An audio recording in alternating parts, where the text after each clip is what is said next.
जय श्री राम भक्तजनों, आप सभी का स्वागत है हमारे यूट्यूब चैनल पर। आज का प्रसंग है शिव धनुष के दिव्य दर्शन और धनुष भंग। यदि आप हमारे चैनल पर नए हैं तो प्लीज चैनल को सब्सक्राइब कर लें। महाराज जनक ने जब सुना विश्वामित्र पधारे हैं तो वे तुरंत अपने पुरोहित सतानंद को आगे करके महर्षि विश्वामित्र का स्वागत करने चल दिए। राजा ने विनीत भाव से महर्षि विश्वामित्र की अगवानी की। राजा ने कहा, आज पूज्य चरणों के दर्शन से मैंने यज्ञ का फल पा लिया है। महात्मन, आप मुनियों में श्रेष्ठ हैं।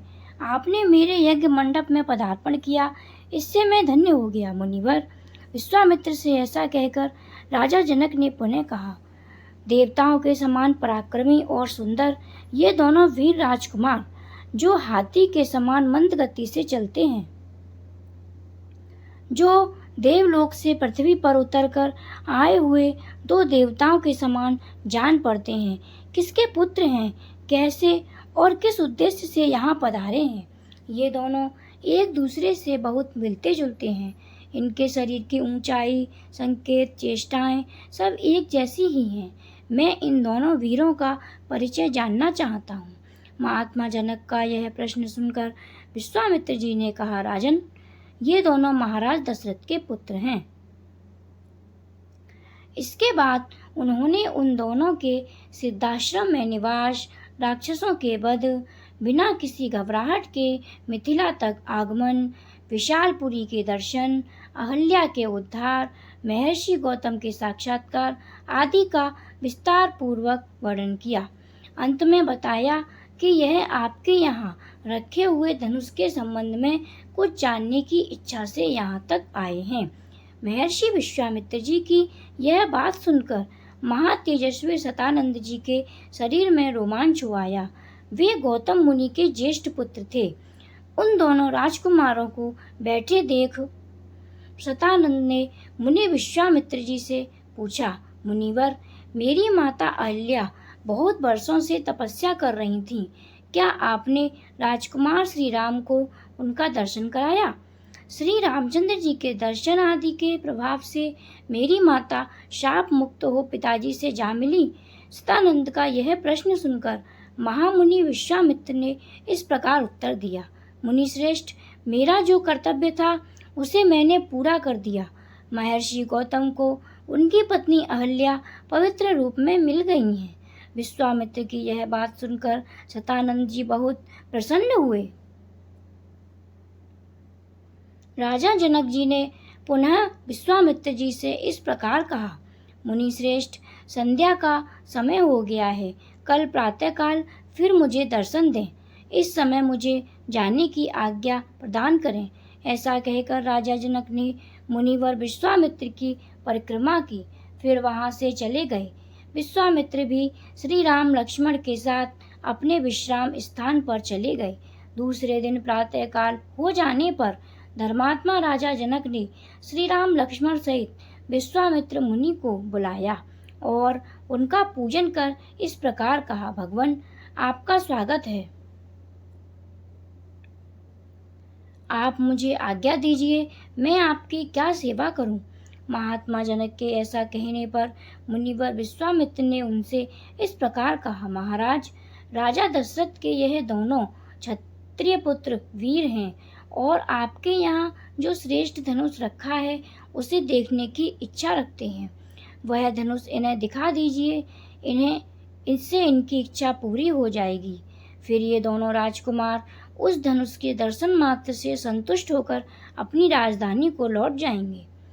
मुनि के ऐसा कहने पर राजा जनक इस प्रकार बोले, मुनिवर, राजा निमि के ज्येष्ठ पुत्र राजा देवरात के नाम से विख्यात थे। उन्हीं महात्मा के हाथ में यह दिव्य धनुष धरोहर के रूप में दिया गया था। वही यह देवादिदेव महादेव का धनुष है जो मेरे पूर्वज महाराज देवरात के पास धरोहर के रूप में रखा गया था। एक दिन मैं यज्ञ के लिए भूमि शोधन करते समय खेत में हल चला रहा था। उसी समय हल के अग्रभाग से जोती गई भूमि से एक कन्या प्रकट हुई। उसका नाम सीता रखा गया। पृथ्वी से उत्पन्न इस कन्या के विषय में मैंने निश्चय किया कि जो अपने पराक्रम से इसे धनुष की प्रत्यंचा को चढ़ा देगा, उसी के साथ मैं इसका विवाह करूंगा। मेरी पुत्री सीता को कई राजाओं ने यहाँ आकर मांगा, परंतु भगवान कन्या का वरण करने वाले सभी राजाओं को मैंने यह बता दिया कि उचित पराक्रम प्रकट करने पर ही कोई पुरुष उसके साथ विवाह करने का अधिकारी हो सकता है। तब सभी राजा मिलकर मिथिला में आए और पूछने लगे कि राजकुमारी सीता को प्राप्त करने के लिए कौन सा पराक्रम रखा गया है। मैंने उन राजाओं के सामने यह शिवजी का धनुष रख दिया, परंतु वे लोग इसे उठाने या हिलाने में भी समर्थ न हो सके। यही वह परम प्रकाशमान धनुष है। मैं उसे श्री राम और लक्ष्मण को भी दिखाऊंगा। यदि श्री राम इस धनुष की प्रत्यंचा चढ़ा दें तो मैं अपनी कन्या सीता को इनके हाथ में दे दूं। जनक जी की यह बात सुनकर महामुनि विश्वामित्र बोले, राजन, आप श्री राम को अपना धनुष दिखाइए। तब राजा जनक ने अपने मंत्रियों को आज्ञा दी कि वह दिव्य धनुष यहाँ ले आओ। राजा जनक की आज्ञा पाकर वह धनुष 8 पहियों वाली लोहे की बहुत बड़ी संदूक में रखा गया था। उसे मोटे ताजे 5000 वीर किसी तरह ढकेल कर यहाँ तक ला सके। तब राजा जनक ने हाथ जोड़कर मुनि विश्वामित्र और दोनों भाई श्री राम और लक्ष्मण से कहा, यही वह श्रेष्ठ धनुष है जिसका जनकवंशी नरेशों ने सदा ही पूजन किया है। यह श्रेष्ठ धनुष यहाँ लाया गया है। आप इसे इन दोनों राजकुमार को दिखाइए। महर्षि की आज्ञा से श्री राम ने वह धनुष देखा और कहा, मैं इस दिव्य एवं श्रेष्ठ धनुष को उठाने और इसकी प्रत्यंचा चढ़ाने का भी प्रयत्न करूंगा। तब राजा और मुनि ने एक स्वर में कहा, हाँ, ऐसा ही करो। मुनि की आज्ञा से श्री राम ने उस धनुष को बीच से पकड़कर उठा लिया और उस पर प्रत्यंचा चढ़ा दी। उस समय कई हजार लोग उन्हें देख रहे थे। प्रत्यंचा चढ़ाकर श्री राम ने जो उस धनुष को कान तक खींचा, त्यों ही वह धनुष बीच में से ही टूट गया। टूटते समय उससे बड़ी भारी आवाज हुई। ऐसा जान पड़ा उस समय वहां भूकंप आया हो। मुनिवर विश्वामित्र, राजा जनक, दोनों भाई श्री राम और लक्ष्मण को छोड़कर शेष जितने लोग वहां खड़े थे, वे सब धनुष टूटने के उस भयंकर शब्द से मूर्छित होकर गिर पड़े। तब राजा जनक ने हाथ जोड़कर मुनिवर विश्वामित्र से कहा, भगवान, मैंने श्री राम का पराक्रम आज अपनी आंखों से देख लिया।